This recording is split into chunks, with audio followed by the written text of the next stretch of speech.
Hi bro, అందరికీ నమస్కారం. ఈ రోజు నేను పొద్దుట హార్బర్కి వచ్చాను. హార్బర్ రాగానే చూడండి, అలా గంపల్లోకి బొట్టలోకి రైలు ఎలా ఎత్తుతున్నారు మా వాళ్ళు.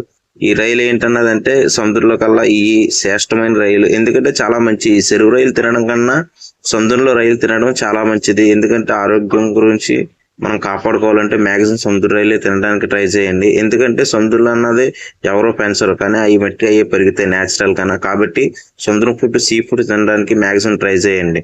ఈ రైలు వచ్చి కేజీకి మనకి 300 రూపాయలు పడుతున్నాయి ఈ రైలు. ఎందుకంటే కేజీ మనకు వచ్చి 60 రైలు ఎంతగా వస్తాయి మ్యాక్సిమం.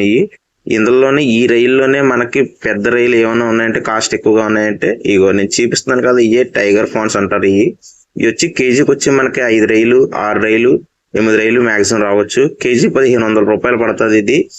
ఎందుకంటే ఇది సముద్రంలో కల్లా రైల్లో కల్లా కాస్ట్ ఎక్కువ, ఈ రైల్లోనే మ్యాక్సిమం ఎక్కువ. ఈ రైల్లో ఉంటాయి ఎక్కువగానా, కాస్ట్ ఎక్కువగానా. ఎందుకంటే చూడండి, నేను చూపిస్తున్నాను కూడా చూడండి, ఆ రయ్య చూడండి సైకి ఎంత పెద్దగా ఉందో. ఇది చాలా పెద్దగా ఉంటాయి ఈ రైలు. ఎందుకంటే ఇవే టైగర్ ఫాన్స్ అంటారు. ఎక్కువగా మ్యాక్సిమం రేటుగా వెళ్ళేవి రైల్లో కల్లా ఇవే. కానీ ఖచ్చితంగా మ్యాక్సిమం అందరూ తినాలని మరీ కోరుకుంటున్నాను నేను మాత్రం ఖచ్చితంగా. ఈ వీడియో లాస్ట్ వరకు చూస్తున్నారు కానీ ఒక లైక్, ఒక సబ్స్క్రైబ్ చేసుకోండి, మర్చిపోకండి. వీడియో మాత్రం లైక్ చేసి చివరిలో మాత్రం వెళ్ళిపోండి.